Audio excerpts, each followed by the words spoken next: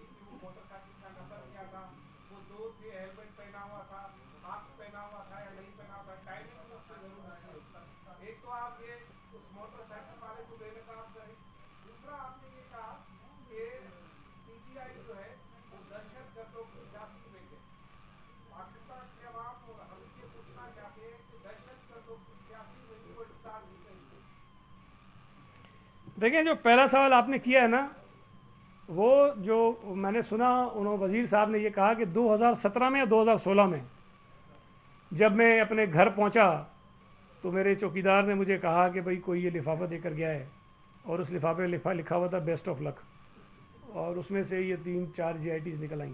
اب 2016-17 کا پتہ نہیں وہ ریکارڈ ہوگا کہ نہیں ہوگا موٹر سائیکل سواروں کا، لیکن میرا خیال ہے کہ چونکہ یہ سچ تو کبھی بولتے نہیں ہیں، اس وزیر صاحب کو پتہ ہے کہ وہ موٹر سائیکل سوار کا نام کیا ہے، ضرور پتہ ہوگا اس کو.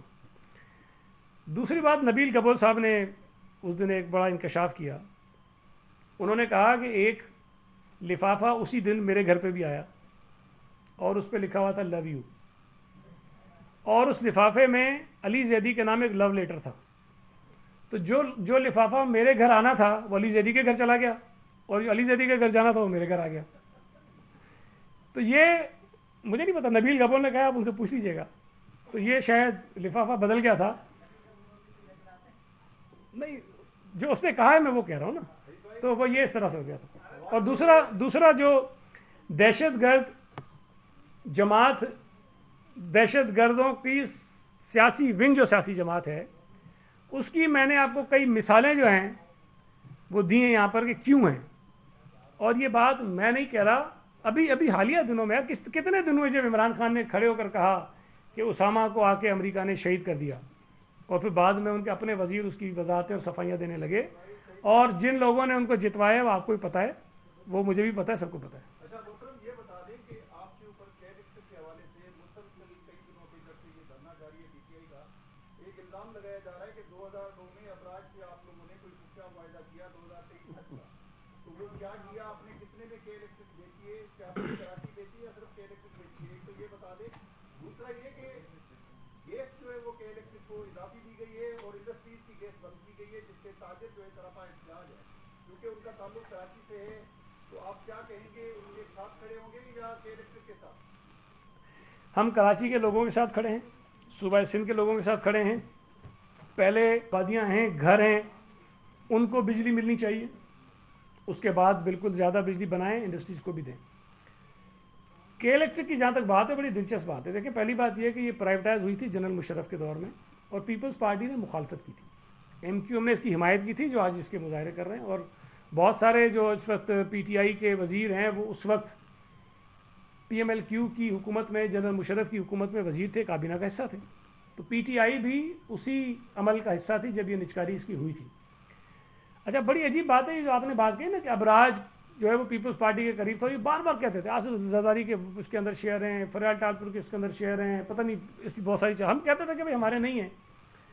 لیکن جب ریحام خان نے کتاب لکھی، اس میں انہوں نے کہا کہ عمران خان نے ان کو بتایا کہ جو عارف نقوی صاحب ہیں وہ ان کے لیے بڑے خاص آدمی ہیں، اس لیے کہ عارف نقوی نے PTI کی الیکشن مہم کے کوئی 2/3 اخراجات برداشت کیے ہیں. 2/3 کا مطلب ہے اربوں روپے 66-67% جو خرچہ تھا اس نے اٹھایا. یہ انکار کرتے ہیں. لیکن جب سے PTI کی حکومت آئی اور جب تک عارف نقوی گرفتار نہیں ہوئے یہاں پہ تھے، آپ ذرا اسلام آباد میں ہونے والی بڑی میٹنگز کی فوٹیجز نکالیے اور آپ کو پتہ چلے گا کہ عارف نقوی کتنی میٹنگز میں کس پوزیشن میں بیٹھتا رہا ہے. نمبر 1. دوسری بات کہ جب عارف نقوی گرفتار ہو گیا برطانیہ میں، تو یہ ریکارڈ کی بات ہے، مجھے تو نہیں پتا گرفتار ہونے کے بعد کوئی فارم بھرواتے ہیں وہاں، جو آیا اخباروں میں چھپا، جس کو کوئی ڈینائل نہیں ہے کہ جب ان کو گرفتار کیا اور ان سے وہ فارم بھروایا تو اس میں ریفرنس پوچھتے ہیں تو عارف نقوی صاحب جب گرفتار ہوئے تو ریفرنس میں انہوں نے لکھا کہ ان کا ریفرنس ہے Imran Khan prime minister of Pakistan, اور آگے ان کا موبائل نمبر بھی انہوں نے ڈالا۔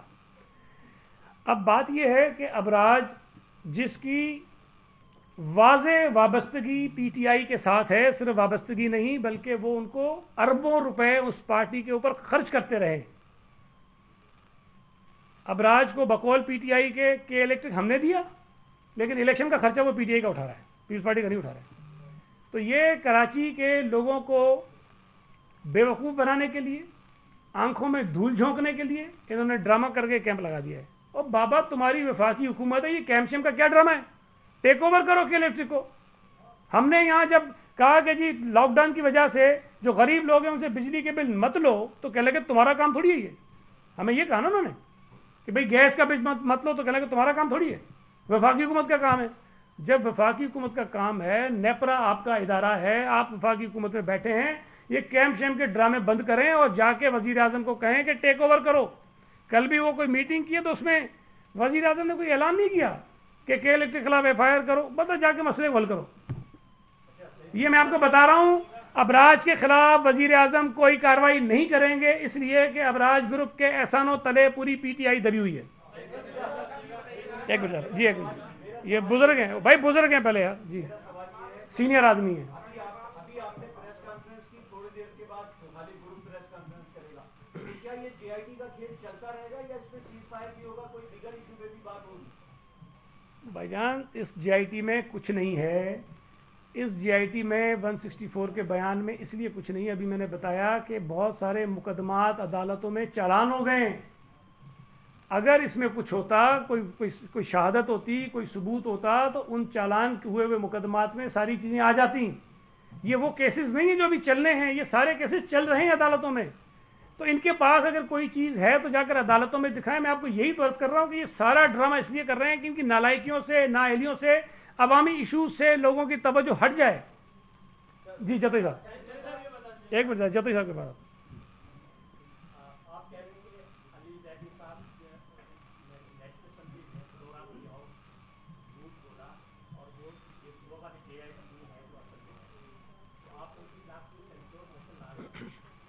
دیکھیں، اس میں ایک تو جو بات اسمبلی میں کہی جاتی ہے اس کو کسی حد تک کچھ تحفظ ہوتا ہے، لیکن میرا خیال ہے کہ جن ارکان اسمبلی کا اس نے نام لیا ہے وہ اس کے خلاف پرویج موشن ضرور موو کر سکتے ہیں۔ اور اس سے بھی بڑی بات شاید زیادہ جو بات ہے، ٹھیک ہے وہ ایک کارروائی وہ کریں گے، لیکن پوری قوم کو تو یہ پتہ چل گیا کہ جو کاغذ وہ دکھا رہا تھا وہ جھوٹا ہے، وہ غلط ہے۔ جو اصل جے آئی ٹی ہے اس کے اندر وہ چیزیں نہیں ہیں جس کا فلور آف دا ہاؤس کھڑے کو اس نے بات کی تھی۔ جتوئی صاحب، میرے پاس بھی، شاہ صاحب کے پاس بھی، یقیناً آپ کے پاس بھی کئی نامعلوم خطوط آتے ہیں، کئی ڈاکومنٹس آتے ہیں، بہت ساری چیزیں مختلف لوگوں کے متعلق ہوتی ہیں۔ ہم ذمہ دار عہدوں پہ بیٹھے ہوئے لوگ ہیں، اگر ہم اس قسم کے نامعلوم لفافے کھول کے جو کچھ لکھا ہے اسمبلی کے فلور پہ پڑھنا شروع کر دیں تو پتہ نہیں کیا تہلکے بچ جائیں گے۔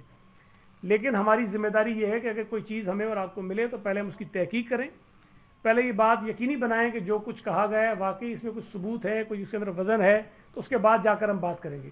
تو یہ پی ٹی آئی کے لوگ بشمول وزیر اعظم انتہائی غیر ذمہ دار ہیں، یہ جس لائق نہیں تھے ان عہدوں پر بٹھا دیے گئے بدقسمتی سے، اور جو اپنی نالائکی اس کا اظہار تو کھل کے کر رہے ہیں، اس کی سزا پوری قوم بھی بھگت رہی ہے۔ سنجے کے بعد ایک منٹ، سنجے کے بعد ہاں سنجے۔